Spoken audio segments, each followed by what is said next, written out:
না আছে গড়গড়ে তেল, না আছে বাটা মশলা, লঙ্কা গুঁড়ো, রসুন বাটা। এটা কোনো চিকেন রান্না হলো ভাবছেন তো?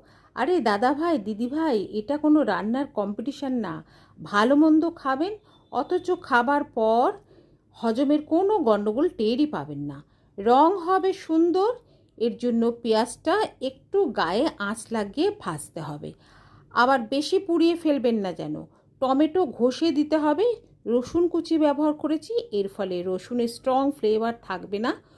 হলুদ গুঁড়ো, আদা ঘষা, জিরে গুঁড়ো, কাঁচা লঙ্কা আর নুন।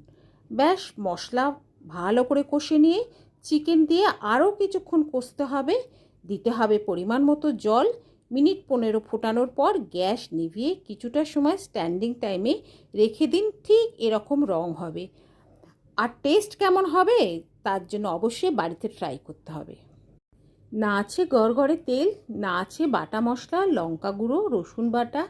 এটা কোনো চিকেন রান্না হলো ভাবছেন তো? আরে দাদা ভাই, দিদি ভাই, এটা কোনো রান্নার কম্পিটিশন না। ভালো মন্দ খাবেন, অথচ খাবার পর হজমের কোনো গণ্ডগোল টেরই পাবেন না। রং হবে সুন্দর, এর জন্য পেঁয়াজটা একটু গায়ে আঁচ লাগিয়ে ভাজতে হবে। আবার বেশি পুড়িয়ে ফেলবেন না যেন। টমেটো ঘষে দিতে হবে। রসুন কুচি ব্যবহার করেছি, এর ফলে রসুনের স্ট্রং ফ্লেভার থাকবে না। হলুদ গুঁড়ো, আদা ঘষা, জিরে গুঁড়ো, কাঁচা লঙ্কা আর নুন। ব্যাস, মশলা ভালো করে কষে নিয়ে চিকেন দিয়ে আরও কিছুক্ষণ কষতে হবে। দিতে হবে পরিমাণ মতো জল।